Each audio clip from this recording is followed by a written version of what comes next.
Voilà, donc on va vous présenter la première étape de cette 23e édition du Tour du Bocage et de l'Ernée, épreuve qui est montée d'un cran avec bien sûr l'inscription à l'Union cycliste internationale, donc épreuve qui regroupait 168 coureurs au départ, une dizaine d'équipes étrangères sur les 34 inscrites à ce rendez-vous 2023. On est parti piano sur ces 120 km. Du côté de Montenay, dans les premiers kilomètres, eh bien, ce petit coup de radar, prénommé les Vaudrennes, a donné quelques incidents. On a été obligé, du côté des jurys, d'arrêter la course. Quelques garçons étaient restés en rade, donc on a donné un nouveau départ. Tout cela pour eh bien, reprendre son cheminement, s'en aller gentiment vers Vautortes et vers le premier grimpeur du côté de la forêt de Mayenne, au lieu d'y Pilet. Tout ça pour se retrouver avec un premier classement intermédiaire. Sorti de là, eh bien, on est toujours parti. Quelques escarmouches très anodines. On sortait 500-600 mètres.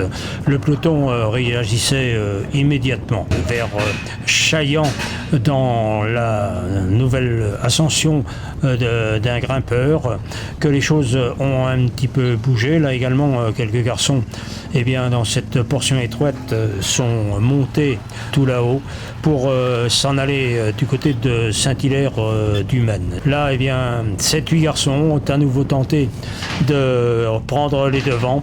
Les équipes étrangères structurées qu'il y avait, on avait 700-800 mètres et tout le monde était remis à la raison. Dans une autre tentative, eh bien, on était là du côté de la Meule, s'en allant bien sûr vers un autre grimpeur. C'était donc le troisième grimpeur du bois de Châtenay.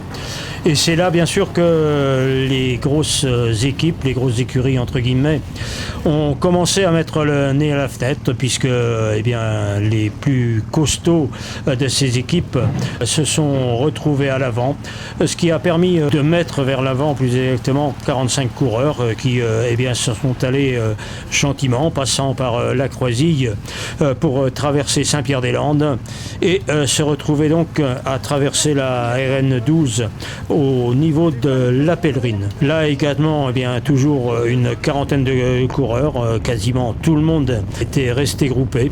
Ce n'est que eh bien, dans les 3e et 4e points chauds, lorsque l'on a fait un petit détour sur nos voisins d'Ille-et-Vilaine et sur la montée du relais, que quelques garçons se sont illustrés. Là toujours les mêmes, je dirais les équipes étrangères qui sont habituées à ces joutes internationales. Et Ernée, eh bien, au premier passage, le compte-tour était à 3. Et là, eh bien, un garçon téméraire, nomme du SCO d'Angers, le dossard 25, Sanchez Clément, qui a mis le feu aux poudres.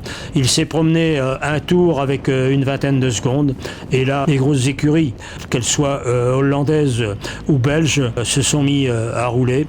Ce qui nous a permis de retrouver eh bien, à l'avant 7 garçons qui sont venus se disputer la victoire finale. 2 équipes étrangères étaient en duo à l'avant et bien sûr le nombre sous le même maillot a fait la différence. Et c'est bien sûr Emma Camille de Crable Toiture qui a empoché la victoire sur cette première étape. Et bien sûr, voilà, si le jaune ne mérite pas les applaudissements, j'y connais plus rien. Bien sûr. Je pense sincèrement que le président de la